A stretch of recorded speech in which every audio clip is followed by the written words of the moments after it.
اعوذ باللہ من الشیطان الرجیم بسم اللہ الرحمن الرحیم سورہ آل عمران کی تیسرے پارے میں 55 نمبر آیت کریمہ ہے، اور آج کی جو آیات پڑھنی ہیں ہم نے ان میں دو آیات ایسی ہیں جن کا تعلق لوگوں کے عقیدے سے ہے، اور ایک تو پوری آیت سمجھنے کی ضرورت ہے، اور ایک آیت کریمہ ایسی ہے جس میں ایک لفظ پر بحث ہے کہ اس لفظ سے کیا مراد ہے۔ اور یہ چیز آپ سے اس لیے عرض کر رہے ہیں کہ آپ کو اس کی اہمیت کا اندازہ رہے، باقی اس کے بعد جب آپ اردو کے یا انگلش کے حواشی یا یہ چیزیں پڑھیں گے تو پھر آپ کو اندازہ انشاءاللہ ہو جائے گا کہ کئی سو اور بعض اوقات کئی ہزار صفحات پڑھنے کے بعد ایک نتیجے پہ آدمی پہنچتا ہے کہ اصل مسئلہ یہ ہے۔ اور یہ جو پہلی آیت کریمہ ہے جہاں سے یہ بات شروع ہو رہی ہے، مسلمانوں میں اور کافروں میں زبردست اختلاف اس آیت کریمہ پر ہے، اور کفر کی ساری بنیاد جو وہ رکھتے ہیں وہ اس آیت پر ہے۔ کافر کئی طرح کے ہیں، مثلا یہودی وہ بھی کافر ہیں، عیسائی وہ بھی کافر ہیں، ہندو، سکھ، بدھسٹ اور اسی طرح مرزائی بھی کافر ہیں۔ اور کوئی شبہ نہیں ہے کہ جیسے اور کفر ہیں ان میں سے ایک کفر یہ بھی ہے، اور انہوں نے اپنے سارے دین کی بنیاد جن چیزوں پر رکھی ہے ان میں سے ایک چیز یہ آیت بھی ہے۔ اور ایمان اور کفر اعمال کی بنیاد پر نہیں ہے کہ ایک آدمی نماز پڑھتا ہے، دوسرا ساری زندگی نماز نہیں پڑھتا، ایک آدمی زکوٰۃ دیتا ہے اور دوسرا آدمی زندگی کے اس پہ 60 برس زکوٰۃ فرض رہی اور 1 سال اس نے زکوٰۃ نہیں دی، 40 سال پہلے حج فرض ہو گیا تھا اور 40 سال بعد مرا ہے اور اس نے بالکل حج نہیں کیا، نہ وصیت کی، نہ تمنا، نہ کوئی بات کی، تو ان تمام اعمال کے ترک سے ہم اسے یہ نہیں کہہ سکتے کہ یہ آدمی کافر ہو گیا ہے جب تک کہ وہ ان چیزوں میں سے کسی چیز کا انکار نہ کرے۔ تو بات کفر کی عقیدے پر مشتمل ہے کہ کسی بھی فرد کا عقیدہ کیا ہے۔ اگر کوئی یہ کہتا ہے کہ نماز سرے سے فرض ہی نہیں ہے تو اس کا مطلب یہ ہوا کہ وہ رسول اللہ صلی اللہ علیہ وسلم کی اور قرآن کی تکذیب کرتا ہے، ان کو جھٹلاتا ہے، تو اس جھٹلانے کی وجہ سے وہ کافر ہوا۔ تو بات تو پھر عقیدے پہ آ گئی۔ مرزائی یہ کہتے ہیں سارے عقائد میں تقریباً ہمارا اور ان کا اتفاق ہے، اللہ کی توحید عمومی طور پر وہ بھی اس کے قائل، ہم بھی قائل، قیامت کے وہ بھی قائل، ہم بھی قائل، تقدیر کو وہ بھی مانتے ہیں، ہم بھی مانتے ہیں، فرشتوں کو وہ بھی مانتے ہیں، ہم بھی مانتے ہیں، کتابوں کو وہ بھی مانتے ہیں، ہم بھی مانتے ہیں، اور ایک جز جو رسالت کا ہے اس میں ہمارا اور ان کا اختلاف ہے، اور یہ اس اختلاف سے بھی بڑھ کر ہے جو ہمارا اہل کتاب کے ساتھ اختلاف، کہ اہل کتاب سرے سے رسول اللہ صلی اللہ علیہ وسلم کو مانتے ہی نہیں، سرے سے اسلام کو دین ہی نہیں سمجھتے، چھٹی ہوئی ایک طرف ہوئے، اور وہ لوگ یہ کہتے ہیں کہ اسلام یہ ہے، اور وہ جو کفر کا عقیدہ ہے اسے کہتے ہیں کہ یہ اسلام ہے۔ تو دونوں میں فرق ہو گیا۔ اہل کتاب عیسائی یہودی آپ اس سے پوچھئے کہ تم مسلمان ہو، وہ کہتا ہے میں مسلمان نہیں ہوں۔ تمہارا دین کیا ہے؟ وہ کہتا ہے کرسچینٹی ہے، جوڈائزم ہے، کوئی چیز ہے، وہ کبھی نہیں کہتا اسلام ہے۔ اور مرزائی سے پوچھو کہ تمہارا دین، وہ کہتا ہے اسلام ہے۔ تو ان میں اور اہل کتاب میں یہ بہت بڑا فرق ہے۔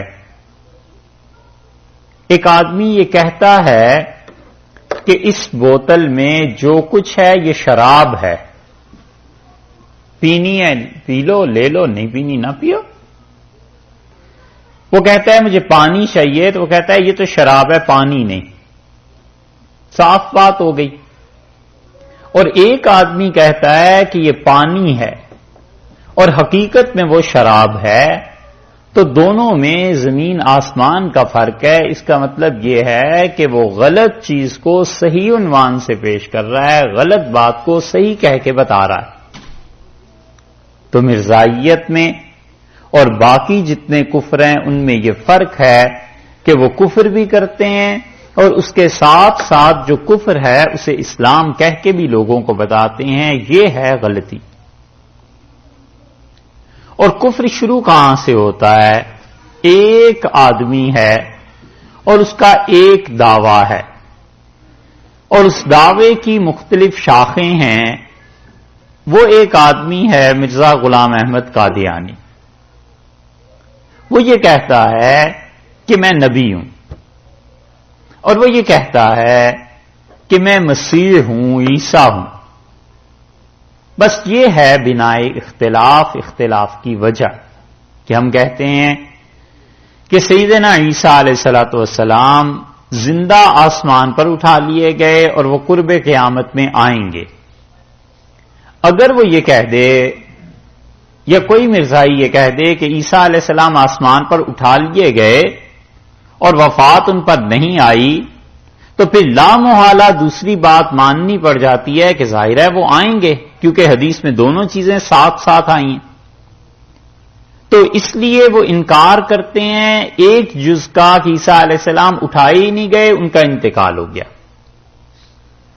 اور ان کے انتقال کی دلیل وہ اس آیت کو بناتے ہیں کہ اس آیت میں اللہ نے ان کی وفات کا ذکر کیا ہے،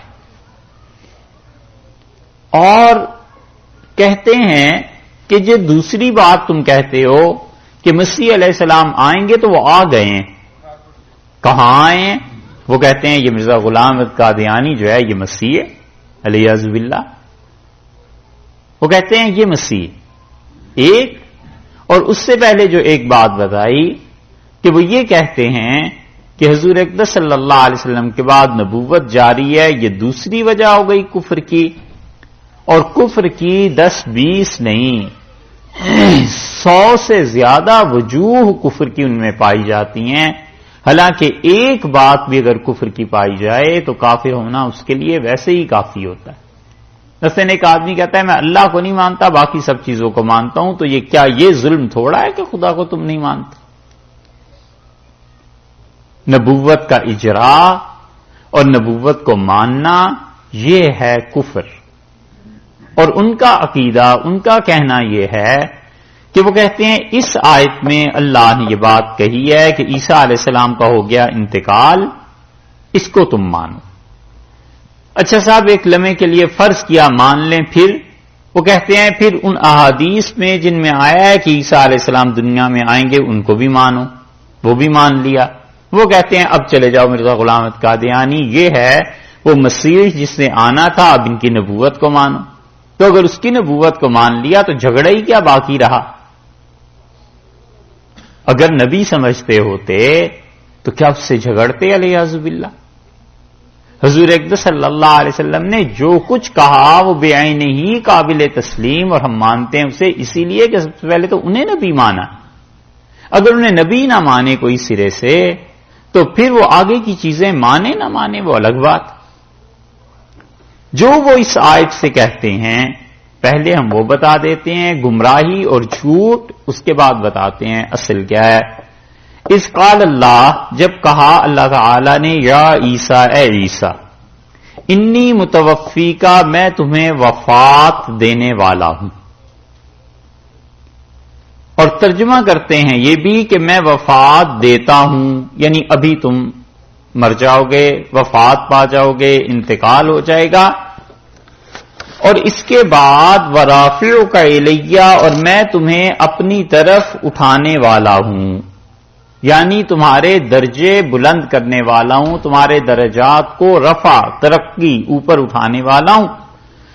وَمُطَهِّرُكَ مِنَ الَّذِينَ كَفَرُوا، اور میں تمہیں پاک کروں گا ان سے جنہوں نے کفر کیا. وَجَاعِلُ الَّذِينَ اتَّبَعُوكَ، اور میں کروں گا ان لوگوں کو غالب جنہوں نے تمہاری پیروی کی ہے. فوق الذین کفروا، جو تمہارے کافر تھے ان پر میں تمہارے پیروکاروں کو غالب کر دوں گا. اور الی یوم القیامہ، قیامت کے دن تک یہ ہوگا. یہ کہتے ہیں وہ کافر. متوفی کا جو لفظ ہے نا، اصل بحث تو اس پہ ہے کہ میں تمہیں موت دیتا ہوں، اور اس سے عیسیٰ علیہ الصلوۃ والسلام کا ہو گیا انتقال. یہ جو اب آپ حضرات آئے ہیں، پھر سے بات کرتا ہوں آپ لوگوں کے لیے مختصراً. ہم یہ کہہ رہے ہیں کہ یہ جو آج کا بیان جتنی بھی آیات ہوں گی، ان میں دو آیات ایسی ہیں جن کا تعلق عقیدے سے ہے، اور کفر اور اسلام کا جھگڑا ہے ان دو آیات میں. اور ان دو آیات کا اصل مفہوم اگر مانا جائے تو اسلام، اور اگر اصل مفہوم سے ہٹ جائیں تو وہ کفر ہے.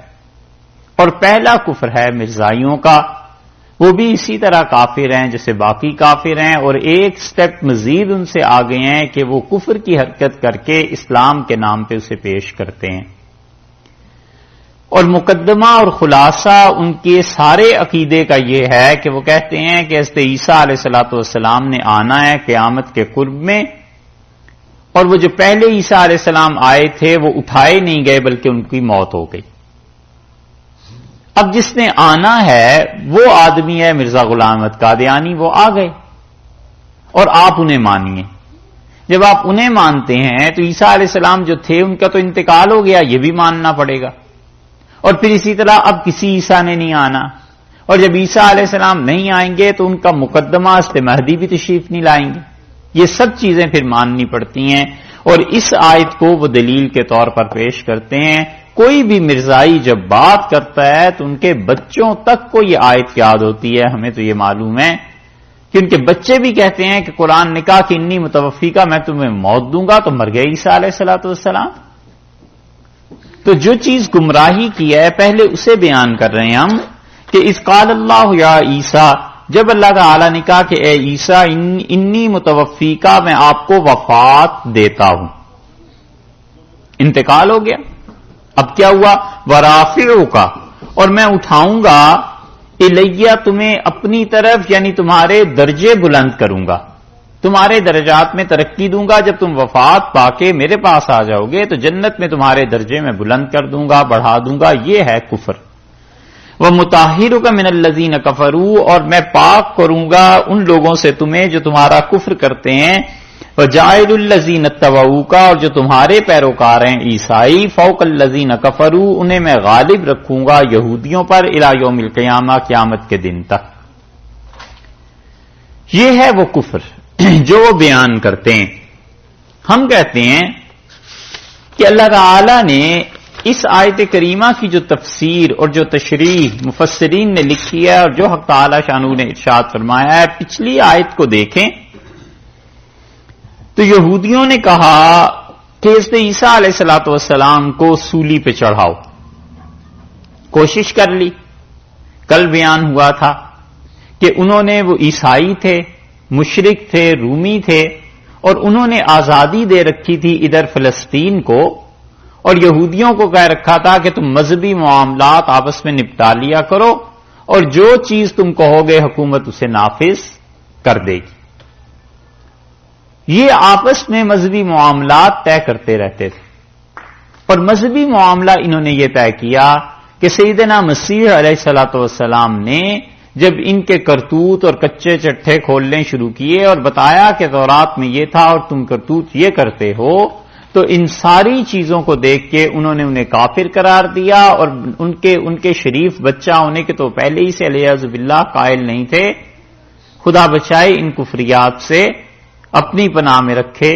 تو انہوں نے ان پر قتل کا کہا، اور انہوں نے کہا کہ قتل کرو، اور اتنی قتل کی جلدی تھی کہ ہفتے کا دن اگر وہ آ جاتا، یعنی جمعے کے بعد شام شروع ہو جاتی، سورج ڈوب جاتا تو قتل ہو نہیں سکتا تھا۔ انہوں نے جمعے کے دن ہی اس معاملے کو نپٹایا، جلدی جلدی لے کر گئے کہ یہودی بڑے دفتر میں، آفس میں جو بھی تھا، اسے کہا کہ یہ ملحد ہو گیا ہے، بے دین ہے، اسے قتل کریں، اور لے کر چل پڑے پھانسی دینے کے لیے۔ یہ ایسی تفصیلات ہیں جس پہ مسلمان بھی متفق ہیں، عیسائی بھی متفق ہیں، دنیا پوری کہتی ہے، یہاں تک کہ جب وہ پہنچے ہیں تو پھر کیا ہوا، اس پہ ہے اختلاف آگے، لیکن وہ ہمارا اور عیسائیوں کا اختلاف ہے، وہ بھی قرآن ایک جگہ بیان کرتا ہے، وہاں چل کے بات کریں گے۔ یہاں بات اتنی ہی ہے کہ یہودیوں نے یہ ساری سازش کر لی تھی۔ اللہ نے فرمایا وَمَكَرُوا، اور انہوں نے پوری سازش کر لی تاکہ اس کے نتیجے میں اس پہ عیسیٰ علیہ السلام کو کیا ہو، سولی چڑھا دے، پھانسی ہو جائے، ٹھیک۔ وَمَكَرَ اللَّهُ، اور اللہ نے مکر کیا، اللہ نے مکر کیا۔ تو یہ کئی مرتبہ بات آ چکی ہے کہ عربی میں کوئی بھی فعل وہ اور جب اس کی ریٹیلیشن ہوتی ہے، وہ دونوں کے لیے ایک ہی لفظ استعمال کرتے ہیں، اِنَّهُمْ يَكِيدُونَ كَيْدًا، اور یہ کافر آپ کے خلاف تدبیریں کرتے ہیں، وَأَكِيدُ كَيْدًا، اور میں ان کے خلاف تدبیریں کرتا ہوں۔ سورہ طارق کے آخر پہ قیدی کا لفظ اللہ نے کافروں کے لیے بھی اور اپنے لیے بھی استعمال فرمایا، یہاں مکر کا لفظ ان کے لیے بھی اپنے لیے بھی فرمایا۔ واللہ خیر الماکرین، اور اللہ سب سے اچھی تدبیر کرنے والا ہے۔ اس بات کو سمجھو، انہوں نے کیا تدبیر کی کہ آخر پر پہنچ کے کس کو پھانسی دے دیں، اس پہ عیسیٰ علیہ السلام کو۔ اللہ کی تدبیر اگر یہ تھی، بلکہ یوں کہیے کہ اللہ کی تدبیر اب ہونی کیا چاہیے تھی، اللہ نے جو کہا ہے کہ انہوں نے ایک گہری چال چلی اور میں نے بھی ان کے مقابلے میں چال چلی، تو اللہ کی یہ چال کیا تھی؟ کیا یہ کہ حضرت عیسیٰ علیہ السلام کو پھانسی ہو جائے؟ تو پھر اللہ نے بات کیا کی، چال کون سی ہوئی؟ اور یا یہ تھی کہ ان کے جو منصوبے تھے خدا ان منصوبوں کو ختم کر دے اور عیسیٰ علیہ السلام کو بچا لے، دونوں میں سے کون سی چیز تھی؟ یہ عقلاً سوچ لینا چاہیے۔ اس لیے اللہ نے جو کہا ہے کہ واللہ خیر الماکرین، اور اللہ تعالی سب سے اچھی تدبیر کرنے والا ہے، تو اللہ کی تدبیر پھر کیا ہوئی؟ عیسیٰ علیہ السلام کو بچانا یا ان کا پھانسی پہ چڑھ جانا؟ عقلاً سوچے نا آدمی۔ یہودیوں نے تو کہا پھانسی پہ چڑھا رہے ہیں، اللہ نے کہا ہم نے ان کے خلاف ایک تدبیر کی، تو اس کے خلاف یہی ہے کہ انہیں بچا لیا۔ ایک تو یہاں سے پتا چلتا ہے۔ دوسرے فرمایا اذ قال اللہ یا عیسیٰ، اور وہ وقت جب وہ سازش کر رہے تھے، قال اللہ تعالی نے یہ بات کہی، جب یہودی سازش کر رہے تھے تو اللہ نے حضرت عیسیٰ علیہ الصلوۃ والسلام پر وحی کی، یہ بات ان کے دل میں ڈال دی اور کہا کہ یا عیسیٰ، اے عیسیٰ، انی متوفیکا، میں آپ کو پورے کا پورا لینے والا ہوں، پورے کا پورا، جسم بھی اور روح بھی، دونوں چیزیں تمہاری لینے والا ہوں، کیونکہ اگر تمہیں ہو جاتی ہے پھانسی اور روح اور جسم دونوں ہو جاتے ہیں الگ الگ، تو پھر یہ یہودیوں کی تدبیر تو پوری ہو گئی، وہ یہی تو چاہتے تھے۔ اور لفظ یہ ارشاد فرمایا ہے کہ متوفی کا، کہ ہم تمہیں پورے کے پورے لینے والے ہیں، اور یہ توفی جو ہے پورے کا پورا لینا، اس کی کیا کیفیت ہوگی، پورے کے پورے ہم کس طرح تمہیں لیں گے، وَرَافِعُكَ إِلَيَّ، ہم تجھے اٹھانے والے ہیں، الیہ اپنی طرف. یہ ہے پورے کا پورا لے لینا، روح بھی جسم بھی دونوں پورے کے پورے ہم تمہیں لے لیں گے اور اپنی طرف کو اٹھا لیں گے. یہ متوفی کا کے بعد جو رافعو کا الیہ ہے، یہ اس کی تشریح آئی ہے کہ متوفی کا مطلب کیا تھا، کہ پورے کا پورا تمہیں لے لیں گے. توفی کا لفظ 3 طرح استعمال ہوتا ہے. کبھی تو یہ استعمال ہوتا ہے کہ التوفی بالنوم، موت نیند کی حالت پوری ہونے میں، کیونکہ نیند میں انسان مکمل طور پر غافل ہو جاتا ہے، کچھ اسے پتہ نہیں چلتا، تو پورے کا پورا ہوش و حواس اس کا گم ہو جاتا ہے. ایک تو معنی یہ ہے. اور توفی بالموت کا مطلب یہ ہے کہ موت کسی کو دے دینا، کہ اس انسان کی وفات ہو گئی، یہ بھی کہیں کہیں معنی آتے ہیں. اور روح اور جسم دونوں کا اکٹھے لے لینا، ہم کہتے ہیں یہ تیسرے معنی یہاں پر مراد ہیں. شیخ الاسلام ابن تیمیہ رحمۃ اللہ علیہ نے یہاں پر بہت لمبی تفصیل اس کی ہے، اور شیخ نے الجواب الصحیح ان کی کتاب ہے، وہاں پر ان تینوں اقسام کا بیان کیا. اور وہ کہتے ہیں کہ روح اور جسم دونوں کا لے لینا مراد ہے، کہ ہم آپ کی روح بھی لے رہے ہیں اور ہم آپ کا جسم بھی لے رہے ہیں، کسی ایک چیز کو بھی یہاں نہیں چھوڑ رہے. تو اس لیے جب سازش یہ ہو رہی تھی تو اللہ نے فرمایا کہ متوفی کا ہم تمہیں کیا کریں گے، پورے کا پورا لے لیں گے. اور واو جو اس کے بعد آ رہا ہے یہ ترتیب کے لیے نہیں آ رہا، بلکہ جمع کے لیے آ رہا ہے.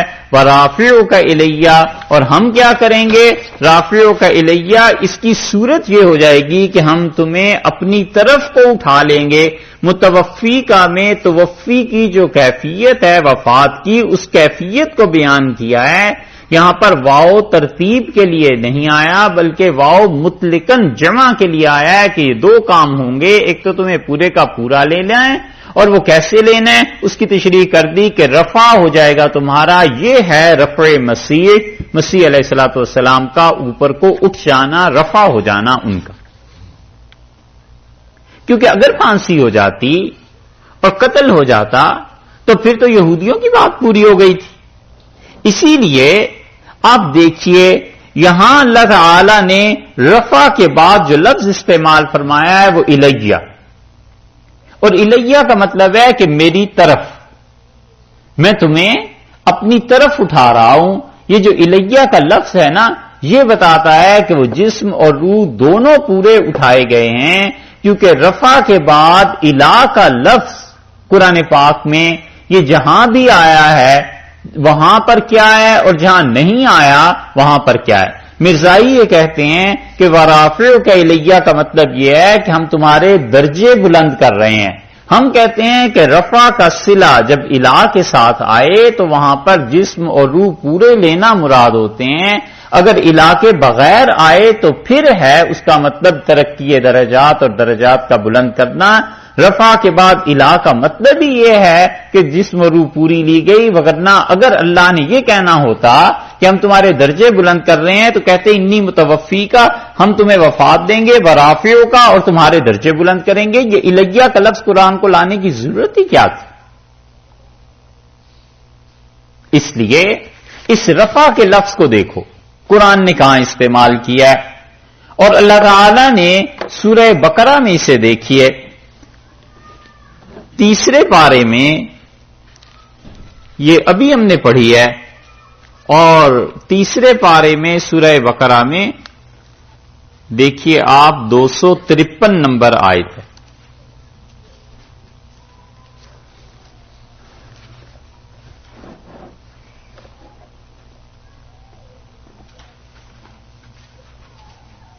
ملی 3 پارا جہاں سے شروع ہو رہا ہے نا، بالکل پہلی آیت ہے اس کی. ٹھیک ہے، تِلْكَ الرُّسُلُ فَضَّلْنَا بَعْضَهُمْ عَلَىٰ بَعْضٍ، یہ سب رسول ہیں، بڑائی دی ہم نے ان میں ایک سے ایک کو، یعنی ایک سے ایک بڑا آدمی ان میں تھا علیہ السلام. مِنْهُمْ مَنْ كَلَّمَ اللَّهُ، ان میں سے کچھ ایسے تھے جن سے خدا نے کلام کیا، حضرت آدم علیہ السلام اور موسیٰ اور نبی کریم صلی اللہ علیہ وسلم، ان سے خدا نے کلام کیا۔ وَرَفَعَ بَعْضَهُمْ، اور بعض کے بڑھائے درجات، درجے اللہ نے بلند کیے۔ یہاں رفع کے بعد الہ نہیں آیا نا، ہم اس کے قائل ہیں کہ یہاں پہ رفع درجات سے مراد ترقی درجات ہے، درجات کو اٹھانا ہے، بلند کرنا ہے۔ رفع کو اللہ نے یہاں پر الہ اس کے بعد استعمال نہیں کیا، ایک مقام ہو گیا۔ یہی چیز اللہ تعالی نے سورہ آراف میں بھی ذکر فرمائی ہے، 9ویں پارے میں سورہ آراف میں آپ دیکھیے،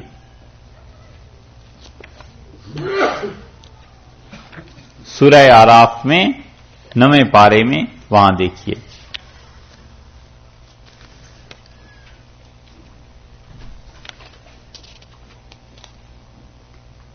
ملی؟ ہاں آیت نمبر جی نہیں، آیت نمبر ہے 176، 9واں پارہ سورہ آراف، اور آیت نمبر ہے اس کی 176، اور اسے 175 سے اگر پڑھیں گے تو پھر بات سمجھ میں آئے گی۔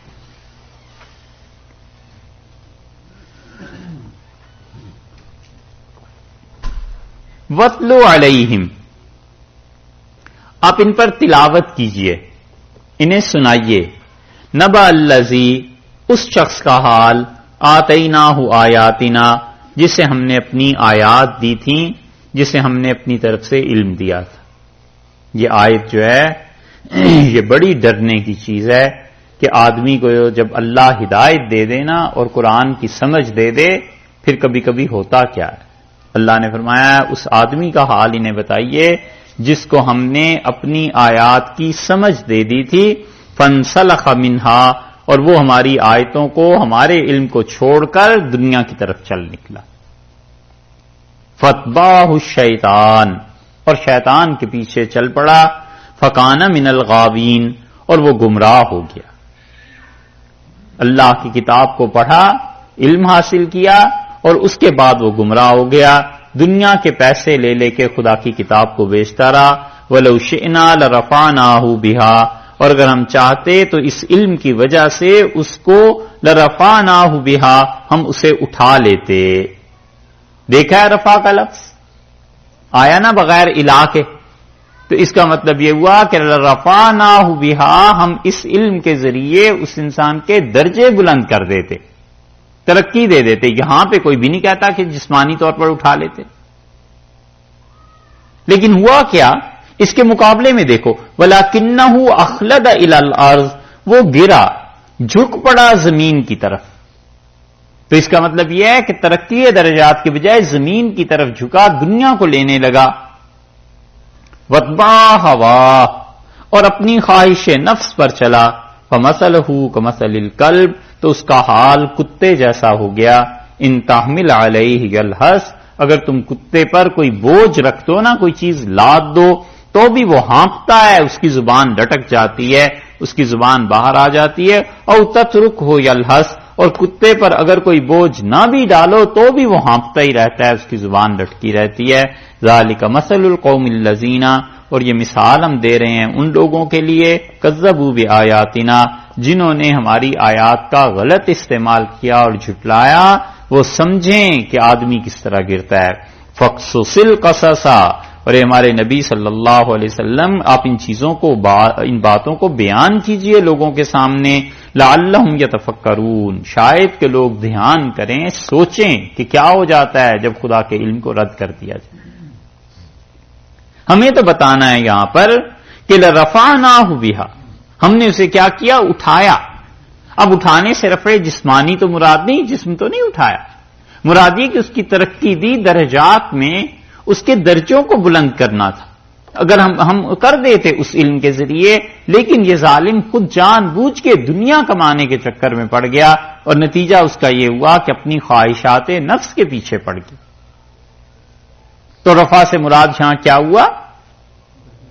درجے بلند کرنا۔ تیسرا مقام دیکھیے، سورہ مریم ہے 15ویں پارے میں،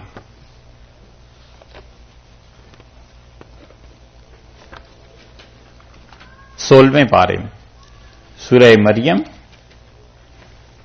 16واں پارہ اور آیت نمبر ہے اس کی 56 سے دیکھیے.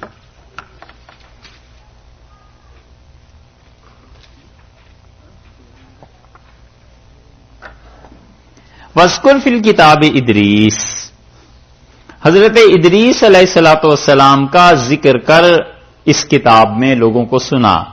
اِنَّهُ كَانَ صِدِّيقًا نَبِيًّا، اور وہ بڑے ہی سچے نبی تھے حضرت ادریس علیہ السلام. وَرَفَعْنَاهُ، اور ہم نے بلند کیا انہیں مکاناً علیٰ، اونچے مکان پر انہیں رکھا. ہم نے انہیں اونچے مکان پر رکھا، مطلب یہ ہے کہ ان کی درجات کو بلند کیا، ان کی ترقی کی. یہاں رفع ادریس جو ہے اس سے مراد یہ نہیں ہے کہ آسمان پہ اٹھا لیا، مطلب یہ کہ ہم نے ان کے درجات کو، ان کے مکان، ان کی جگہ کو، جو ان کا مقام تھا اس مقام کو بلند کیا، ہم نے انہیں درجات میں ترقی دی.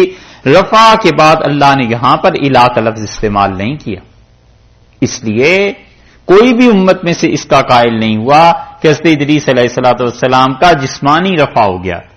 جن مفسرین نے بھی اس موقع پہ جو باتیں لکھی ہیں نا، ایسے ہی جھوٹے قصے اور کہانیاں ہیں، سچ جھوٹ جیسے لوگ ملا دیتے ہیں ویسی چیزیں ہیں، وگرنہ کچھ نہیں. کہانیاں بعض لوگوں نے یہ لکھ دی ہیں کہ اس زمانے میں جادو کا بڑا غلبہ ہو گیا تھا، فرشتے آئے تھے امتحان لینے اور حضرت ادریس علیہ الصلوۃ والسلام سے کچھ باتیں ہوئی، وہ جادو جانتے تھے، وہ آسمان پہ چڑھ گئے اور پھر واپس آنے سے پہلے ہی اللہ نے انہیں وہاں موت دے دی. تو یہ مراد ہے قرآن نے جو کہا ایسے ہی جھوٹ. وَرَفَعْنَاهُ مَكَانًا عَلِيًّا، اور ہم نے کیا کیا، ان کے درجے بلند کیے. یہ درجات کی بلندی ہے. تو رفع کے بعد جہاں بھی الہ نہیں آیا، اس کا مطلب یہ ہے کہ وہاں پر مراد یہ ہے کہ ہم نے ان کے درجے بلند کیے. یہ قرآن میں اسی جگہ آیا ہے رفع کے بعد الہ. تو اس کا مطلب یہ ہوا کہ ہم نے حضرت مسیح علیہ الصلوۃ والسلام کو کہا کہ ہم آپ کو وفات دیں گے، یا یہ کہ پورا اٹھا لیں گے. وہ بعد میں بتاتا ہوں وفات دینے کی کیوں ہم ترجمہ کرتے ہیں. ہم آپ کو پورے کا پورا اٹھا لیں گے، اور رافعو کا الیہ، اور اس کی صورت یہ ہوگی کہ آپ کو پورے کا پورا اوپر لے لیں گے، اٹھا لیں گے، اس زمین سے ہی آپ کو اوپر لے جائیں گے. تو اس کا مطلب یہ ہے کہ روح اور جسم دونوں کے لیے. اور اب دیکھیے قرآن نے ایک اور موقع پہ بالکل یہ بات صاف کر دی ہے. ایک تو یہ موقع ہے جس میں پتہ چلتا ہے کہ حضرت عیسیٰ علیہ الصلوۃ والسلام کے ساتھ کیا ہوا. قرآن نے دوسرا موقع جو بیان کیا ہے وہ سورہ نساء آپ دیکھیے اور 5ویں پارے میں ہے. اللہ تعالی نے وہاں پر کیا بات ارشاد فرمائی ہے.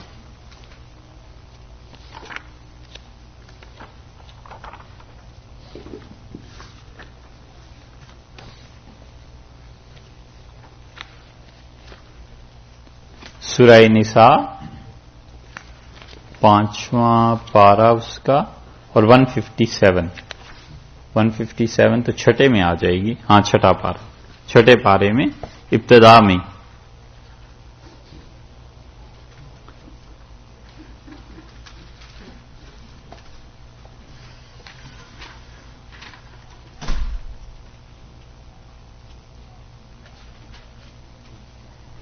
بات سمجھ میں آتی ہے. اب 153 سے ذرا دیکھیں اللہ تعالی نے یہودیوں کے لیے کہا کیا کیا ہے کہ کیا باتیں ہیں یہودیوں کی. اللہ تعالیٰ فرماتے ہیں کہ یسألک اہل الکتاب ان تنزل علیہم کتاب من السماء، اور آپ سے سوال کرتے ہیں اہل کتاب کہ آپ کیا کیجئے، ان کے اوپر ایک کتاب نازل کیجئے اوپر سے، آسمان سے. فقد سالوا موسیٰ اکبر من ذلک، تو یہ اس سے بڑی چیز حضرت موسیٰ علیہ الصلوۃ والسلام سے مانگ چکے ہیں. پہلا الزام کیا ہے جو حقیقت ہے، الزام کا مطلب قرآن نے ان کی جو خبائث، جو ان کے غلط حرکتیں یہودیوں کی بیان کی ہیں. فقالوا ارنا اللہ جہرتن، انہوں نے کہا ہم کو اللہ دکھا، اپنی آنکھوں سے دیکھیں. فاخذتهم الصاعقۃ بظلمہم، تو ان کے اس گناہ پر بجلی نے انہیں آ لیا. پہلا جرم. ثم اتخذوا العجل، پھر انہوں نے بچڑا بنا لیا. من بعد ما جاءتهم البینات، جبکہ ان کے پاس واضح دلائل آ گئے تھے.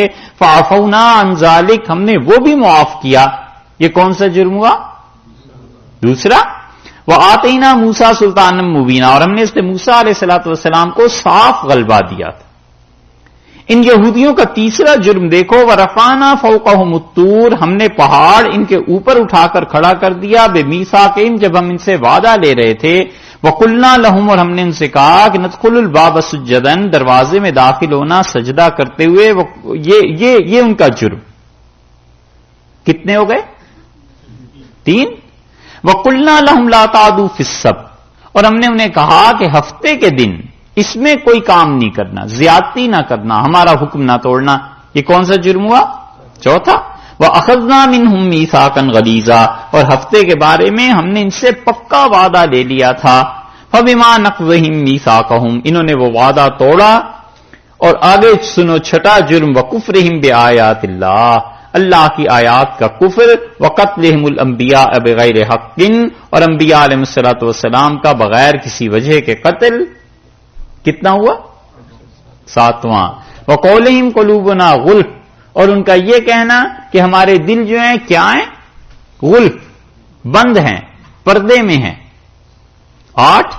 بل طبع اللہ علیہا بکفرہم، اللہ نے ان کے دلوں پر مہر لگا دی ہے، فلا یؤمنون الا قلیلا، اور وہ کیا کرتے ہیں؟ ایمان ہی نہیں لاتے، اور یہ ان کے کفر کی حرکتیں ہیں۔ تو کتنی حرکتیں ہو گئیں؟ 8۔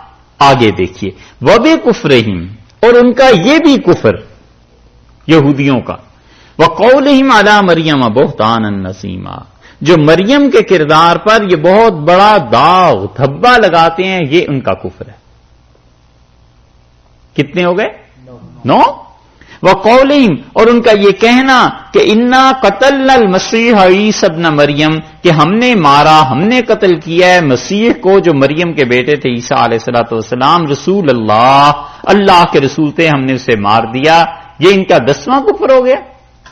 اور قرآن اس کا جواب دیتا ہے، اللہ کہتے ہیں وما قتلوہ، اور یہودیوں نے اسے قتل نہیں کیا، وما صلبوہ، اور یہودیوں نے اسے سولی پر نہیں چڑھایا، ولیکن، لیکن شبہ لہم، ان کے سامنے وہی صورت بن کر آ گئی جس صورت کو وہ چاہتے تھے کہ وہ سولی پر چڑھا دیں۔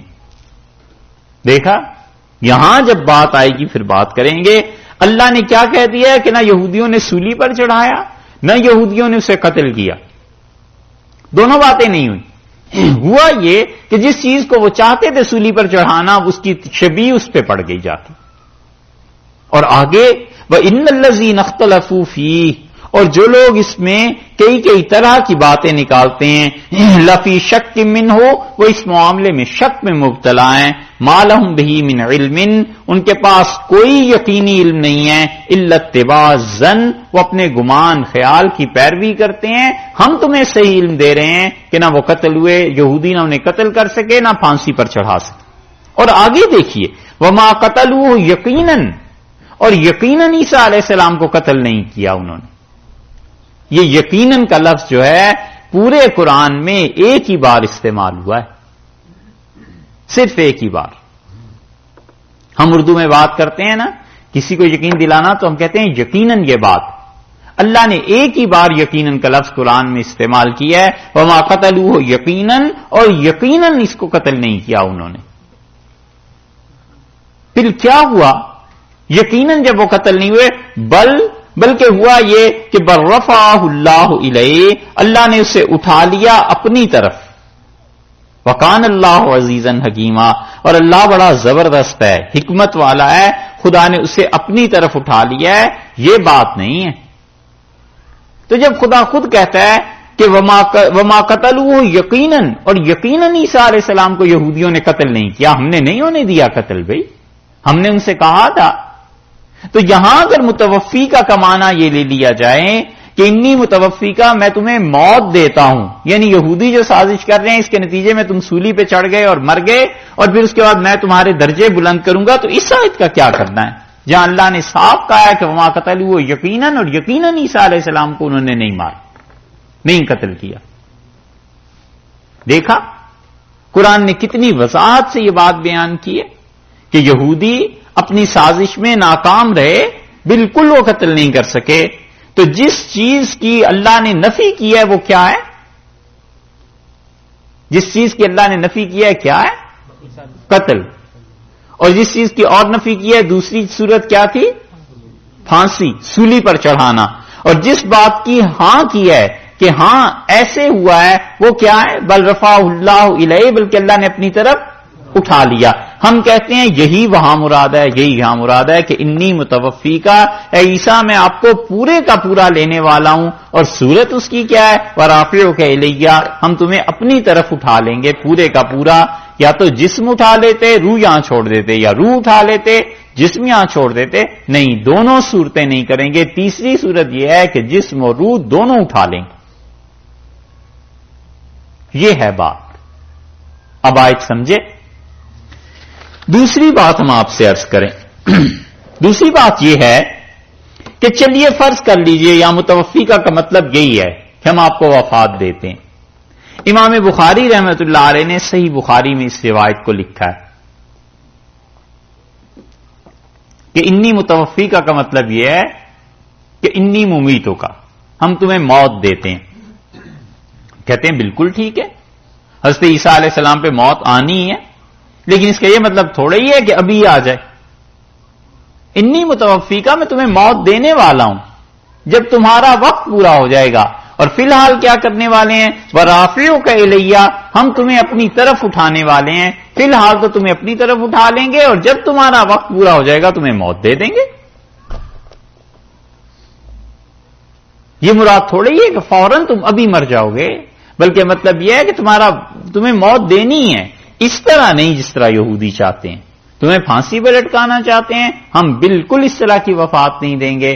ہم یہ کریں گے کہ فی الحال تو آپ کو اپنی طرف اٹھا رہے ہیں، پھر جب آپ کا وقت پورا ہو جائے گا تو ہم آپ کو موت دے دیں گے. تو اس صورت میں متوفی کا مطلب یہ ہے کہ ممیتوں کا، میں تمہیں موت دینے والا ہوں. مستقبل کے لیے آئے گا نا، تو اس متوفی کا مطلب ہم یہ کریں گے مضارع کی صورت میں کہ حال اور مستقبل دو کے لیے استعمال ہوتا ہے. تو آئندہ جو زندگی آ رہی ہے تمہاری، اس کے بعد تمہیں وفات دے دیں گے، مگر جو وفات دیں گے اس وقت دیں گے جب وقت پورا ہو جائے گا. ابھی تھوڑے ہی وفات دینی.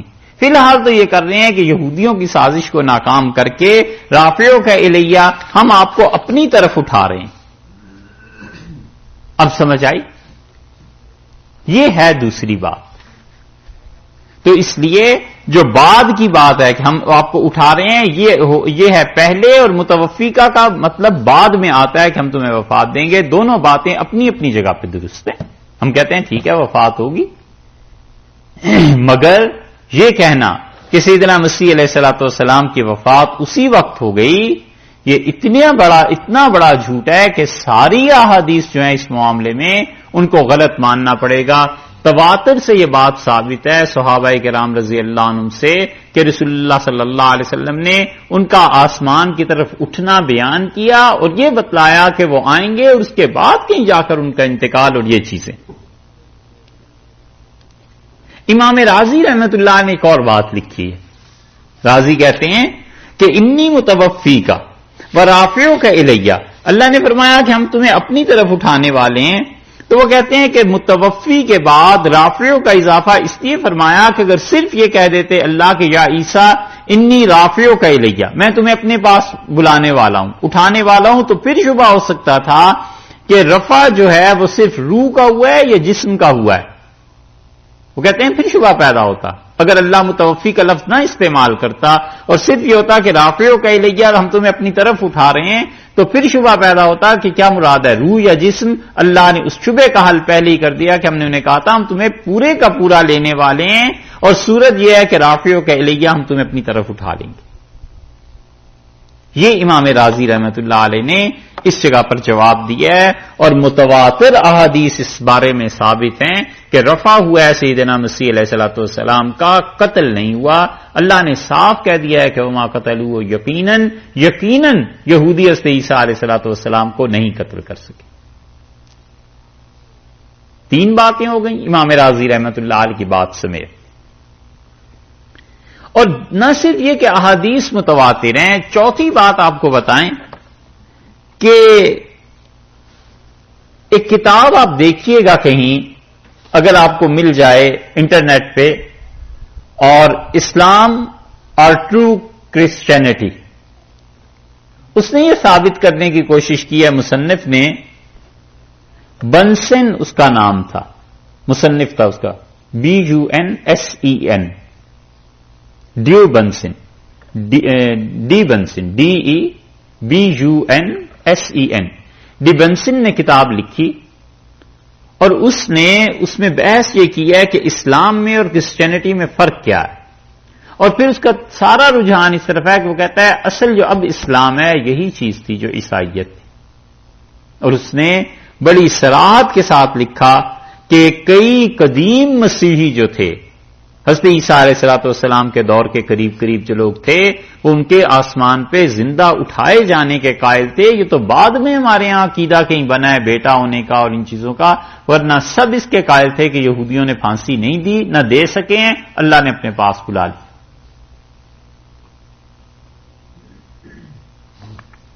اور وہ تو ملے شاید یا نہ ملے، جارج سیل کا ترجمہ دیکھ لیجئے گا، یہ آدمی ہے جس نے قرآن پاک کا ترجمہ کیا، جارج سیل نے اس وقت کیا جب نئے نئے عیسائی انگریزوں کا ہمارے ساتھ واسطہ پڑا ہوا تھا، کوئی 50-60 برس اس وقت تک ہو چکے تھے۔ انگریز کوئی 1800 میں نہیں، آگے 1857 میں حضرت شاہ ولی اللہ رحمۃ اللہ علیہ کا جو دور تھا، انگریز الہ آباد تک پہنچ گئے تھے، ہندوستان بنگال سے الہ آباد۔ آپ خود اندازہ کر لیں، آپ یہاں سے نہ چلیں دلی سے، کلکتے سے آئیں نا الہ آباد،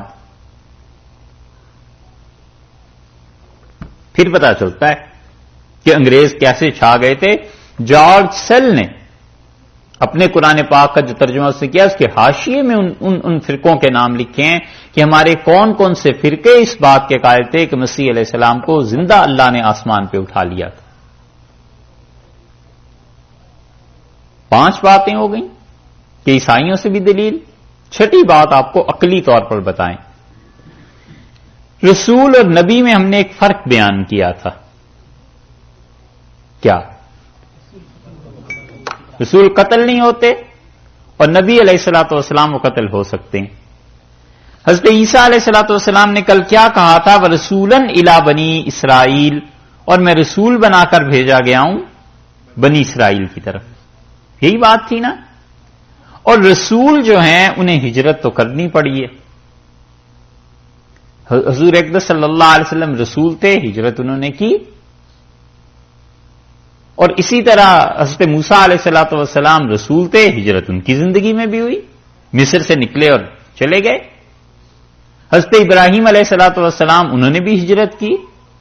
حضرت مسیح علیہ السلام کو رسول ہونے کی وجہ سے ہجرت تو کرنی ہی تھی، اور ان کی ہجرت بجائے اس کے کہ زمین کے ایک ٹکڑے سے اس ٹکڑے کی طرف ہوتی، اللہ نے ان کی ہجرت زمین سے آسمان کی طرف کرا دی، اور یہ اتنا بڑا واقعہ ہوا کہ جس طرح ان کی پیدائش ایسا واقعہ ہے کہ عقل اس میں گم ہو جاتی ہے، حیران ہو جاتی ہے، اسی طرح ہجرت بھی ایسی ہی چیز کہ ان کی جو ہجرت تھی رسول ہونے کی وجہ سے اللہ نے اس دنیا سے اس دنیا میں کروا دی کہ آپ ہمارے ہی پاس آ جائیے۔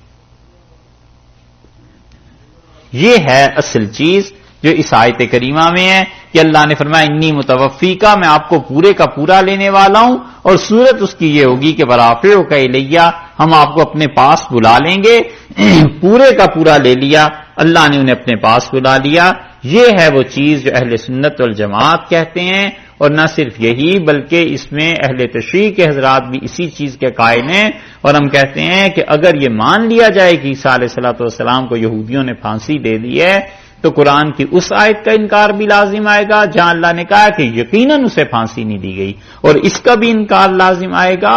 اور وہ متواتر احادیث کا مطلب محدثین کی اصطلاح میں یہ ہے کہ کوئی ایسی حدیث جس کا ہر زمانے میں اتنے راوی ہوں کہ وہ جھوٹ نہ بول سکیں۔ مثلا ہر زمانے میں، ہر طبقے میں، پہلی صدی میں، دوسری میں، تیسری میں 50-50 100 آدمی اس روایت کو کرتے ہوں بیان، تو وہ جھوٹے تھوڑے ہی تھے سارے، اور خاص طور پہ صحابہ کرام رضی اللہ عنہم۔ تو یہ سب کے سب یہ کہتے تھے کہ رسول اللہ صلی اللہ علیہ وسلم بتایا ہے کہ انہیں زندہ آسمان پر اٹھا لیا گیا اور قرب قیامت میں وہ بھیج دیے جائیں گے، ورافعو کا الیہ، اور ہم آپ کو اپنی طرف اٹھانے والے ہیں۔ یہ 2 باتیں ہو گئیں، وہ مطہرو کا اور ہم آپ کو پاک کریں گے من الذین کفروا، ان لوگوں سے جو آپ کے مخالف ہیں، کافر ہیں، ان سے آپ کو پاک رکھیں گے، یعنی جو وہ بری سازش کر رہے ہیں اس سازش سے ہم آپ کو پاک رکھ رہے ہیں۔ تو اگر مان لیا جائے کہ سازش کامیاب ہو گئی تو پھر اللہ نے کیا پاک رکھا انہیں؟ یہ وہ کفر ہے جو مرزائی کرتے ہیں۔ وَجَاعِلُ الَّذِينَ، اور اللہ نے ان سے وعدہ کیا۔ پہلی بات کیا فرمائی تھی کہ ہم آپ کو پورے کا پورا لینے والے ہیں۔ دوسری بات یہ ارشاد فرمائی کہ آپ کو اوپر اٹھا لیں گے۔ تیسری بات یہ ارشاد فرمائی کہ ہم کافروں کی، یہودیوں کی سازش سے آپ کو بالکل پاک رکھیں گے۔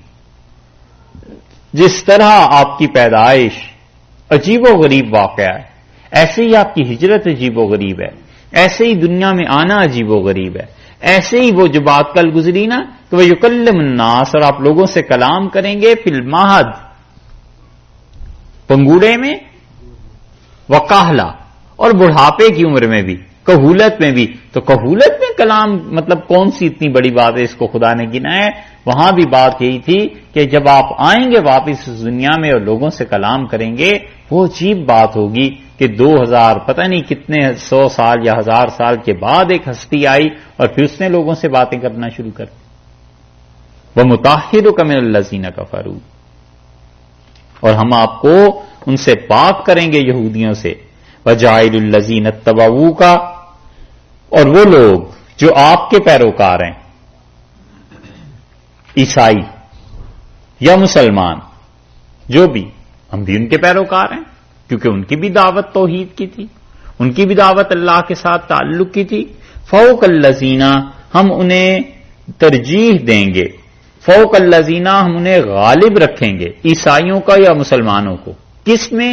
دلیل میں، علم میں، اپنے ساتھ تعلق میں۔ فوق، فوق کا مطلب بلند ہونا، برتر ہونا، ان کے پاس زیادہ علم رہے گا، ان کے پاس زیادہ دلائل رہیں گے۔ الذین کفروا، ان لوگوں کے مقابلے میں جنہوں نے آپ کا کفر کیا، یعنی یہودی، کیونکہ حضرت عیسیٰ علیہ الصلوۃ والسلام کا کفر تو یہودیوں کا ہی ہے۔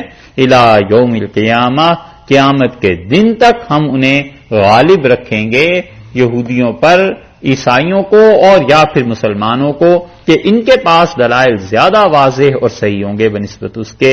ثم الیہ، پھر اس کے بعد، مرجعکم، تم لوگ لوٹ کر آؤ گے میرے پاس، فاحکم، اور میں فیصلہ کروں گا، بینکم، تمہارے درمیان، فیما، ان چیزوں میں، کنتم فیہ، جن کے بارے میں تم تھے، تختلفون، اختلاف کرتے۔ یہ جو جھگڑے تھے نا حضرت عیسیٰ علیہ الصلوۃ والسلام کے متعلق یہودیوں کے عیسائیوں سے، اور یہودی کچھ کہتے ہیں اور حضرت عیسیٰ علیہ الصلوۃ والسلام کو وہ ایک شریف آدمی ماننے کے لیے تیار نہیں، اور یہ چیزیں اللہ نے کہا میں غالب رکھوں گا آپ کے ماننے والوں کو ان لوگوں پر جو آپ کے منکر ہیں، یعنی یہودیوں پر۔ فَأَمَّا الَّذِينَ كَفَرُوا، پس وہ لوگ جنہوں نے کفر کیا ہے، کون ہے مراد؟ یہودی۔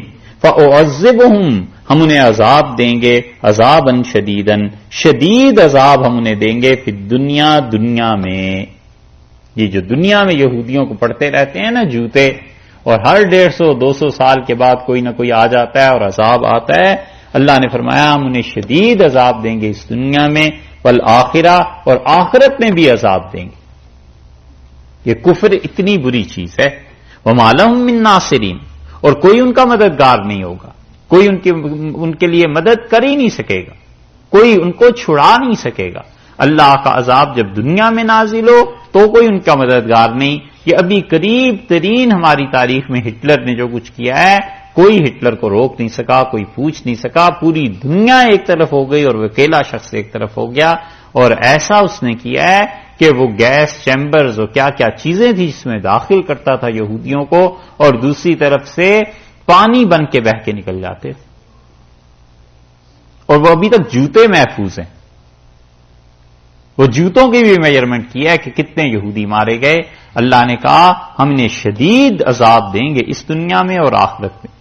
اور کوئی عجب نہیں ہے کہ اب یہودیوں پر جو آفت آئے، اب اس کے بعد 150-200 برس جب اس واقعے کو گزر جائیں تو حضرت عیسیٰ علیہ الصلوۃ والسلام ہی کے ہاتھوں سے آ جائے۔ وَمَا لَهُم مِّن نَاصِرِينَ، اللہ نے کہا کوئی ان کی مدد نہیں کر سکے گا۔ وَأَمَّا الَّذِينَ آمَنُوا اور وہ لوگ جو ایمان لائے وَعَمِلُوا الصَّالِحَاتِ اور انہوں نے نیک عمل کیے فَيُوَفِّيهِمْ اللہ کیا کرے گا؟ یہ دیکھا وہی توفی کا بات آ گئی نا، فَيُوَفِّيهِمْ اللہ پورا پورا دے گا انہیں اجورہم ان کے اجر. اجور جمع ہے اجر کی، اللہ انہیں پورا پورا اجر دے گا. یعنی یہ کہ جو عمل وہ کر رہے تھے قیامت میں یا تو وہی عمل ان کے سامنے لا کر رکھ دیں گے. مثلا کوئی آدمی نماز پڑھتا ہے تو نماز کی خاص صورت ہے اللہ کے ہاں، اللہ تعالیٰ اس شکل کو لا کے سامنے رکھ دیں گے کہ یہ ہے تمہاری نماز. جیسے حدیث میں آیا ہے نا، جو آدمی ایسے ہی نماز ٹالنے کی کوشش کرتا ہے تو وہ ردی بیکار کپڑے کی طرح لپیٹ کے اس کے منہ پہ دے مارتے ہیں کہ لو رکھو یہ لے جاؤ. تو بیکار نماز کی ایک صورت ہے. اسی طرح اچھی نماز ہے اس کی بھی اپنی ایک صورت ہے. تو یہاں پر ارشاد فرمایا ہے کہ ہم ان کا اجر انہیں پورے پورے دے دیں گے. تو یا تو مطلب یہ ہے کہ یہ جو چیزیں ہیں پوری کی پوری، یا یہ کہ اللہ نے اس پہ اجر جو مرتب کیا ہے وہ پورے کا پورا ہو جائے گا. ایک منٹ ٹھہریے جی. تو ارشاد فرمایا کہ ہم اجر انہیں پورا دیں گے. دوسری صورت اس کی یہ ہے کہ اجر دیا جائے گا، اور اجر کس صورت میں وہاں تلے گا؟ کس صورت میں؟ یا تو چیونٹیوں کی شکل میں اور یا رائی کے دانوں کی شکل میں. اسی لیے اکثر جگہ پہ رسول اللہ صلی اللہ علیہ وسلم نے فرمایا نا کہ تم رائی کے دانے کے برابر بھی کسی کا ایمان ہوا تو یہ ہوگا، اور رائی کے دانے کے برابر تو رائی میں منیمم چھوٹے سے چھوٹا پیمانہ ہے گویا جو مقرر کیا گیا لوگوں کے اعمال تولنے کے لیے. اور بعض حضرات اس طرف گئے ہیں کہ چونٹیوں کی شکل میں ہوگا، کیونکہ چونٹی ایک زندہ چیز ہے، کم سے کم پیمانہ ہے جو ناپنے اور تولنے کے لیے ہے. بہرحال دونوں ہی صورتیں، دونوں چیزیں اہل سنت والجماعت نے لکھی ہیں اور ان کی تحریرات میں شامل ہیں، ان کی تفسیر میں شامل ہیں. اللہ نے کہا ہم پورے کا پورا اجر انہیں دیں گے، کوئی ان کے اجر میں کمی نہیں ہوگی. واللہ لا يحب الظالمین اور اللہ ظالموں سے ہرگز محبت نہیں رکھتا. اور ظالمین میں دونوں شامل ہیں، کیونکہ ظلم نام ہے اعتدال سے ہٹ جانے کا. ظلم نام ہے جس پوائنٹ کو دو انتہاؤں کے درمیان مقرر کرتے ہیں ان سے ادھر اور ادھر ہو جانے کا. کوئی بھی دو نقطے لگا لیں اور ان کے بالکل سینٹر میں جو لائن آئے گی وہ ہے صراط مستقیم. یہی تشریح کی تھی پہلے بھی. ٹھیک، اس صراط مستقیم سے جو رائٹ لیفٹ جتنا بھی اس کی ڈگری ادھر ادھر ہوتی جائے گی اتنا ہی بڑا وہ ظالم ہوتا جائے گا. تو یہ دونوں ظالم ہوئے. یہودی تو اس لیے ظالم ہوئے کہ حضرت عیسیٰ علیہ الصلوۃ والسلام کے بارے میں اب تک بھی وہ یہی کہتے ہیں کہ ہم نے انہیں پھانسی چڑھا دیا. اور وہ 8-9 وجوہ کفر کی ابھی جو آپ کے سامنے عرض کی تھی نا کہ ان کا یہ کہنا اور ان کا یہ کہنا اور ان کا یہ کہنا، یہ سب ظلم ان کے. اور عیسائیوں کا یہ کہ بجائے اس کے کہ انہیں اللہ کا رسول، اللہ کا نبی علیہ الصلوۃ والسلام یہ مانتے، انہوں نے انہیں خدائی کے درجے پہ فائز کر دیا. اس لیے فرمایا کہ اللہ ان دونوں سے کوئی محبت نہیں ہے خدا کو. ذالکا اور یہ جو قصہ ہم نے آپ کو سنایا ہے، ذالکا کا اشارہ اس طرف ہے. یہ جو اب تک باتیں بتائی ہیں، نتلو ہم اس کی خبر دیتے ہیں، ہم تلاوت کرتے ہیں، ہم پڑھتے ہیں، ہم آپ کو بتاتے ہیں، علیکا آپ پر، من الآیات یہ ہماری نشانیوں میں سے. ہم اپنے کلام کے ذریعے آپ کو خبر دے رہے ہیں. ہم اپنے کلام کے ذریعے آپ کو خبر دے رہے ہیں. بس ذکر اور یہ نصیحت ہے الحکیم، ایسی نصیحت جو بڑی حکمت پہ مشتمل. ہم جو تمہیں بتا رہے ہیں یہ بالکل سچی باتیں ہیں. حضرت عیسیٰ علیہ السلام کے ساتھ کیا ہوا، مریم کے ساتھ کیا ہوا علیہ السلام، اور عیسائیوں نے کیا کیا، یہودیوں نے. ہم ایک ایک چیز بالکل سچائی کے ساتھ آپ کو بتا رہے ہیں. یہ سب سچی باتیں ہیں جو حکمت سے بھرپور ہیں اور آپ کی طرف یہ وحی کی ہے. اس کے بعد یہ جو آئے تھے نجران والے اور رسول اللہ صلی اللہ علیہ وسلم سے شبہات کی بات کر رہے تھے نا، تو 2 یا 3 شبہات گزر گئے. ایک شبہ ان کا اور تھا جو انہوں نے سوال کیا. اب یہاں سے اللہ تعالیٰ نے ان کے اس ایک سوال کا جواب دیا ہے. کچھ دیر ٹھہریے پھر پڑھ لیتے ہیں. ان کے پاس آنے میں ایک شبہ یہ بھی تھا کہ انہوں نے کہا کہ آپ یہ بتائیں کہ اگر حضرت عیسیٰ علیہ الصلوۃ والسلام کا باپ کوئی نہیں تھا تو وہ پھر خدا نہیں تھے تو اور کیا تھے؟ انہوں نے کہا مریم ان کی حیثیت علیہ باللہ ماں کی تو تھی، لیکن دوسری طرف خدا کی حیثیت وہ باپ کی تھی،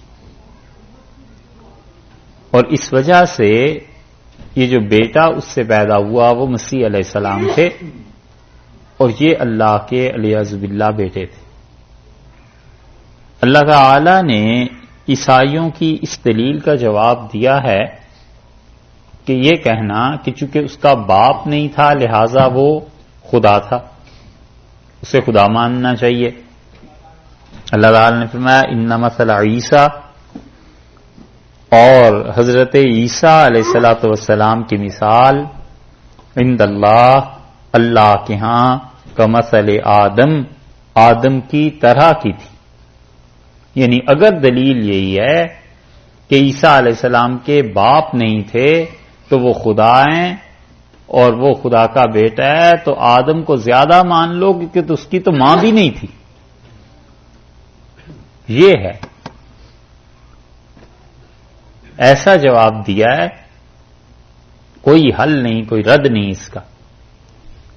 فبہت الذی کفر، کفر ایسے جوابات پہ مبہوت ہو جاتا ہے، پریشان ہو جاتا ہے، اب اس کا کیا توڑ کریں؟ اللہ نے فرمایا ہے کہ ان کی مثال مثل عیسیٰ عند اللہ کمثل آدم، ایسے ہی ہے جیسے حضرت آدم علیہ الصلوۃ والسلام کی مثال۔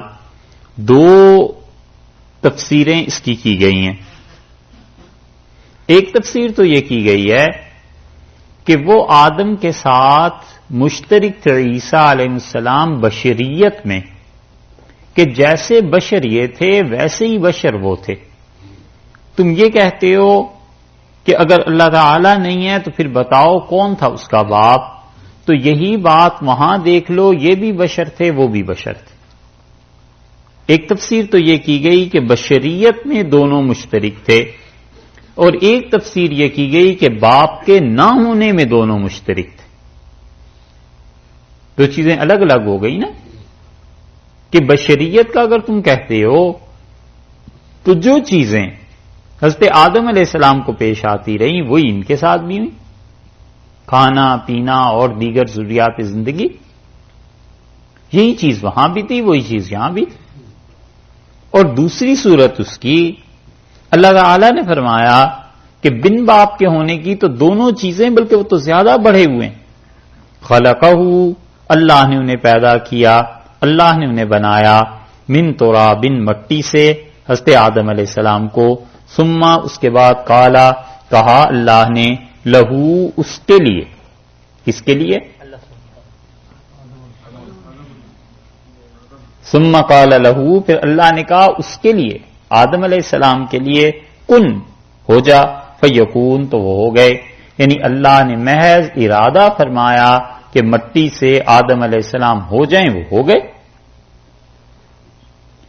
عیسائیوں کا ایک بہت بڑا پادری مصر میں گزرا ہے، اسکندریہ میں، الیگزینڈرا میں تھا، ایرس اس کا نام تھا، ARIS، اور اس کے متبعین شاید دنیا میں اب بھی کہیں پائے جاتے ہوں، اور اس کا جو فرقہ تھا ان کا عقیدہ یہی تھا، اور بہت قدیم تھا، 3 صدی عیسوی میں، یعنی حضور اقدس صلی اللہ علیہ وسلم کی پیدائش سے بھی کوئی 300 برس پہلے یہ لوگ پائے جاتے تھے، الیگزینڈرا میں، مصر میں، اور بریٹانیکا میں انسائکلوپیڈیا جو ہے اس کی پہلی جلد میں اس کا نام جب آپ دیکھیں گے اور ان کے فرقے کا، تو وہاں پر انہوں نے تصریح کی ہے کہ یہ سب کے سب لوگ تھے، ان کا عقیدہ تھا کہ حضرت عیسیٰ علیہ السلام خدا کے ایک بندے تھے اور ایک پاک عورت سے پیدا ہوئے تھے، اور جبریل امین کے چھونے کی وجہ سے ان میں تقدس اور پاکیزگی آ گئی تھی۔ وہ کہتے تھے ہمارا عقیدہ بس اتنا ہی ہے کہ حضرت عیسیٰ علیہ السلام پاک تھے، کیونکہ وہ باپ کے واسطے سے نہیں آئے، اور جتنے باپ کے واسطے سے آئے ہیں ان سے کہیں زیادہ وہ پاک تھے۔ باقی الوہیت، خدائی، کوئی چیز ان میں قطعاً ایسی نہیں پائی جاتی تھی. وہ اللہ کے بندے تھے اور بشر تھے اور رسول تھے علیہ الصلوۃ والسلام. سارے عقیدے کی چیزیں انہوں نے اسی طرح لکھی ہیں. اللہ نے اسی لیے یہاں پر جو فرمایا نا کہ عیسیٰ علیہ السلام کی مثال ایسے ہی ہے کہ مثل آدم، جیسے کہ آدم علیہ السلام کی مثال، یہی عقیدہ ان کا بھی تھا. ایک اور اس سے بھی قدیم ہے اور ان کا ذکر ریلیجن اینڈ ایتھکس جو انسائکلوپیڈیا ہے اس میں آپ کو مل جائے گا، اور وہ ان سے بھی پہلے کے ہیں. یہ تو پھر 4 صدی میں بھی پائے جاتے تھے، وہ 3 صدی اس سے بھی پہلے کے تھے، اور وہ اس کے قائل تھے کہ حضرت عیسیٰ علیہ السلام محض پیغمبر تھے، رسول تھے، بنی اسرائیل کی طرف آئے تھے. ان میں اور باقی انبیاء علیہ السلام میں کوئی فرق نہیں تھا. پال سمو سیتھوے، یہ شاید کوئی لفظ انگلش کا نہیں ہوگا، لیکن ریلیجن اینڈ ایتھکس میں ہمیں یاد ہے جو چیز پڑھی تھی وہ یہی کہ وہ تو بالکل فرق نہیں کرتے تھے. اسی لیے اللہ نے یہاں فرمایا کہ عیسیٰ اور آدم علیہ السلام میں کوئی فرق نہیں تھا، وہ انہی کی مثال تھی. اور تم کہتے ہو کہ ان کا باپ تو خلقہ من تراب، اللہ نے پیدا کیا تھا آدم علیہ السلام کو مٹی سے، اور پھر اللہ نے کہا کہ ہو جا، وہ ہو گئے. یعنی اللہ نے ارادہ کیا کہ مٹی سے آدم علیہ السلام بن جائیں، بن گئے. بس اتنی ہی بات تھی. باقی الوہیت اور خدائی یہ کوئی چیز ایسی نہیں تھی. الحق من ربک، اور الحق سچی بات، یعنی ان سب کا مخلوق ہونا، آدم علیہ السلام کا، حضرت عیسیٰ علیہ الصلوۃ والسلام کا، ان کی والدہ کا، یہ سب کے سب مخلوق تھے اور ان میں کوئی خدائی صفات نہیں پائی جاتی تھی. یہ حق بات جو ہے نا میرے رب کا، آپ کے پروردگار کی طرف سے ہے، یہ سچائی ہے جو اللہ نے نازل کی ہے. فلا تکم من الممترین، سو اے جو لوگ سن رہے ہو تم کہیں شک میں نہ پڑ جانا کہ وہ خدا تھے. 2 تفسیریں کی گئی ہیں. فلا تکن، تم شک میں نہ پڑنا، تو مراد کیا ہے؟ رسول اللہ صلی اللہ علیہ وسلم. اور فلا تکن، تم شک میں نہ پڑنا، مراد کیا ہے؟ جو لوگ بھی اسے سن رہے ہیں. یہ ایسی چیز ہے کہ قرآن پاک میں اصول کی یہ بات یاد رکھنی چاہیے کہ جہاں بھی اللہ مخاطب کسی کو کرتا ہے اور کہتا ہے کہ آپ ایسے نہ کیجئے یا آپ ایسے کیجئے، تو جب تک آثار اور قرائن، آگے پیچھے کی آیات خود وہ حکم نہ بتائے کہ یہ رسول اللہ صلی اللہ علیہ وسلم ہی مراد ہیں، تو دونوں چیزیں مراد لی جا سکتی ہیں. امت بھی، وہ افراد بھی جو کسی بھی زمانے میں سے سن رہے ہوں، 10ویں صدی میں یا 14ویں صدی میں یا 20ویں صدی میں یا کہیں بھی، اور وہ یا یہ اور یا پھر رسول اللہ صلی اللہ علیہ وسلم. مفسرین کا جو ذوق ہے نا وہ الگ الگ ہے. اب مثلا یہی دیکھ لیجئے، الحق من ربک کا، یہ سچی باتیں ہیں تمہارے پروردگار کی طرف سے، اور اس میں شک نہ کرنا. بعض مفسرین کہتے ہیں مراد رسول اللہ صلی اللہ علیہ وسلم ہے، اور بعض کہتے ہیں کہ حضرت صلی اللہ علیہ وسلم کو تو شک ہو ہی نہیں سکتا تھا، مراد امت ہے یا وہ لوگ جسے سن رہے ہیں.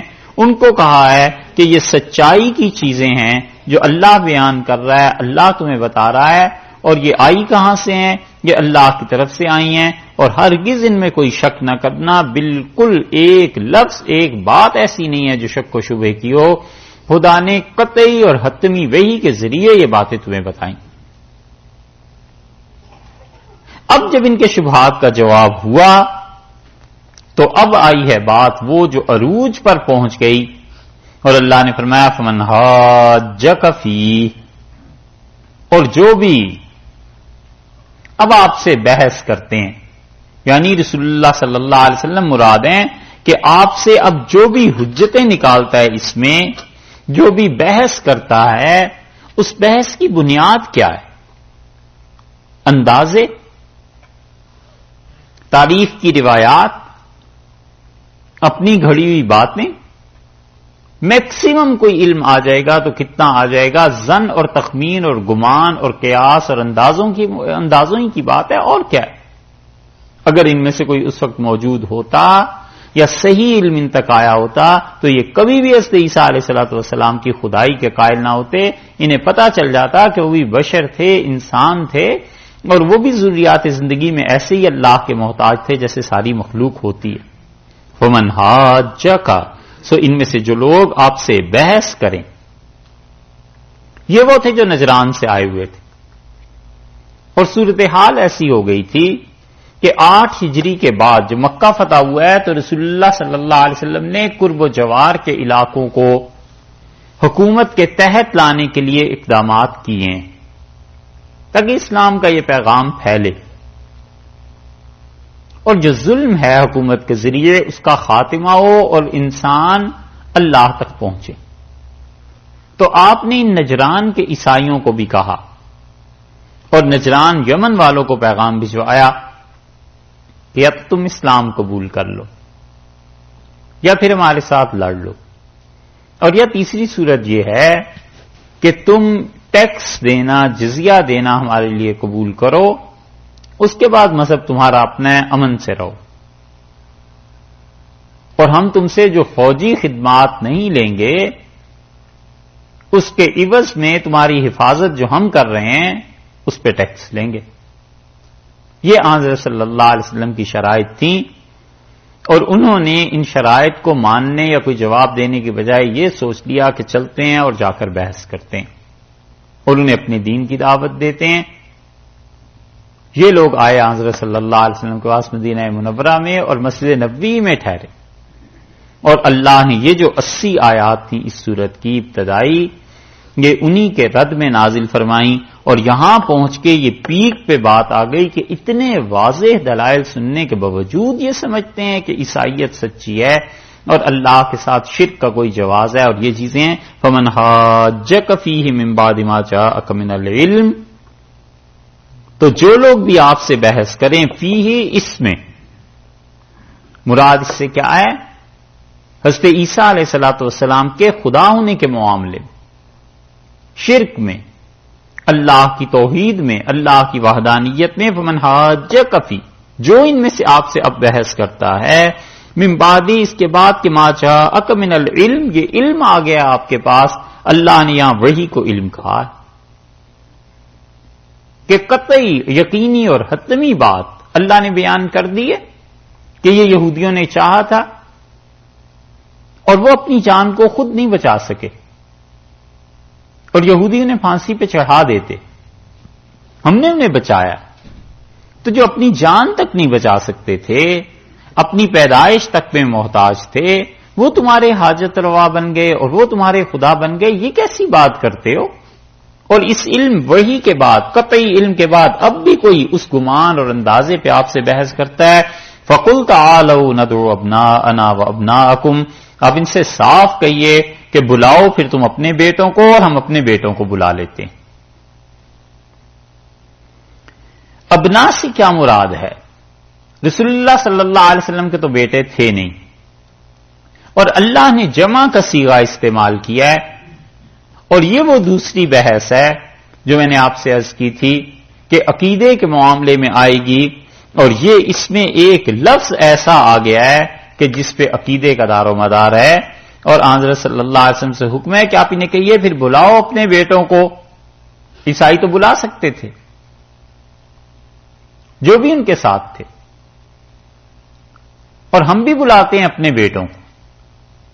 اور رسول اللہ صلی اللہ علیہ وسلم نے حضرت باقر رضی اللہ عنہ کی روایت کے مطابق حضرت ابوبکر، حضرت عمر اور حضرت عثمان رضی اللہ عنہ کو حکم دیا کہ اپنے بیوی بچوں سمیت آ جائیں. حضرت باقر رضی اللہ عنہ رحمت اللہ علیہ جو تھے جلیل القدر تابعین میں سے تھے، بڑا علم اللہ نے دیا تھا. حضرت باقر جو تھے وہ والد تھے حضرت جعفر صادق رحمت اللہ علیہ کے، اور وہ بیٹے تھے حضرت زین العابدین رحمت اللہ علیہ کے، اور زین العابدین بیٹے تھے حضرت حسین رضی اللہ عنہ کے، اور وہ حضرت علی رضی اللہ عنہ کے. یہ یوں خانوادہ چلا ہے. اور حضرت باقر رحمت اللہ علیہ جو تھے وہ استاد تھے بڑے بڑے لوگوں کے، امام مالک اور امام ابو حنیفہ رحمۃ اللہ علیہ وغیرہ، انہوں نے ان حضرات سے علم حاصل کیا اور وہاں رہے۔ تو وہ کہتے تھے کہ اس آیت کے نازل ہونے پر رسول اللہ صلی اللہ علیہ وسلم نے تینوں خلفاء جو ابتدائی تھے ان سب سے کہا کہ بلاؤ، اپنے بیٹوں کو بھی لے آؤ، اپنے بچوں کو بھی لے آؤ، بیویوں کو بھی لے آؤ، اور ہم بھی چلتے ہیں اور ان سے جا کر مباہلہ کرتے ہیں۔ اس آیت کو کہتے ہیں آیت مباہلہ۔ اور مباہلے کا مطلب یہ ہے کہ جب دو گروہوں کے درمیان کسی بات پر حق اور باطل کے لیے فیصلہ نہ ہو سکے کہ کون حق پہ ہے اور کون باطل پہ، اور دلائل سے بھی ایک دوسرے کی بات نہ مانے، تو وہ یہ طے کریں کہ ہم دونوں بیٹھتے ہیں اور دعا مانگتے ہیں کہ ہم میں سے جو جھوٹا ہے وہ اللہ اس کو ہلاک کر دے، اس پہ تباہی نازل۔ یہ جو مباہلہ ہے رسول اللہ صلی اللہ علیہ وسلم سے نہیں ہوا، اور ساری زندگی میں یہ ایک ہی موقع آیا ہے جس موقع پر یہ ارشاد فرمایا، اور جو عیسائی تھے انہوں نے آپس میں کیا مشورہ۔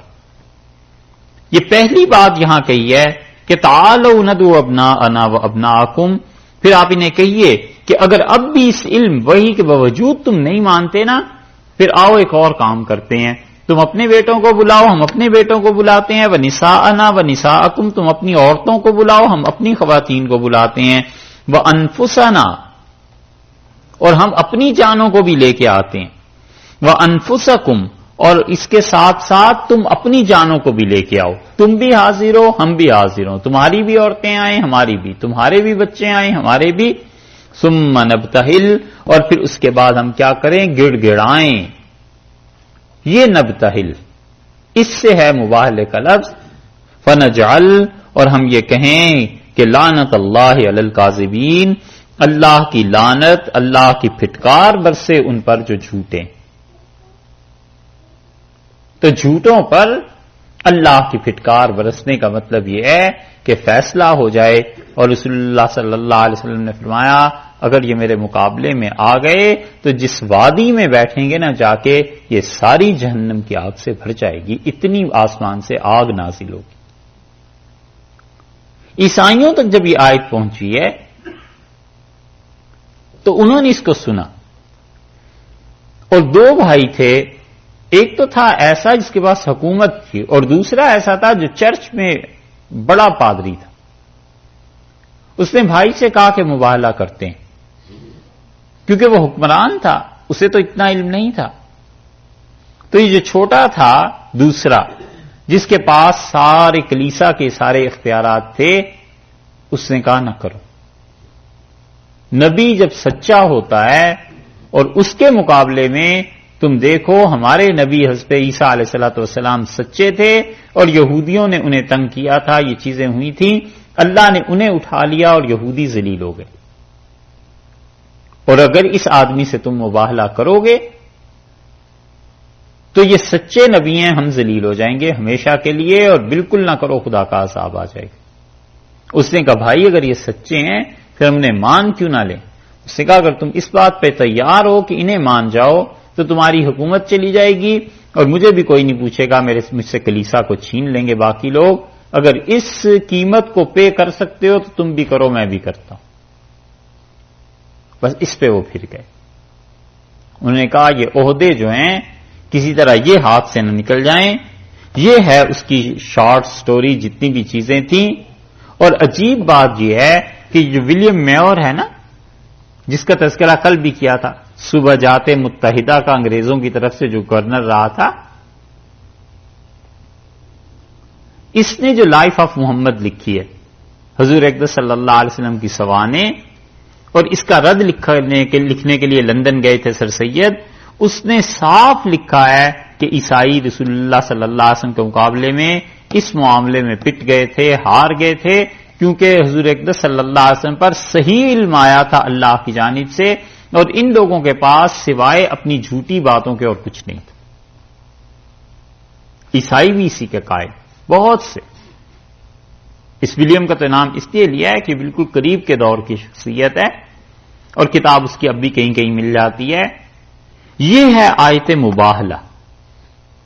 اب اس میں آپ دیکھیے کہ ارشاد یہ فرمایا کہ تم اپنے بیٹوں کو بلاؤ اور ہم اپنے بیٹوں کو، تم اپنی عورتوں کو بلاؤ اور ہم اپنی عورتوں کو۔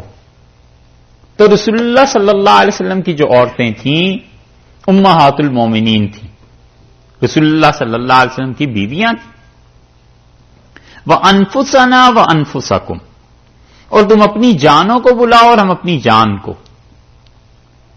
اہل تشریح یہ کہتے ہیں کہ انفسنا یہ جو لفظ ہے نا، اس سے مراد حضرت علی رضی اللہ عنہ، اور وہ کہتے ہیں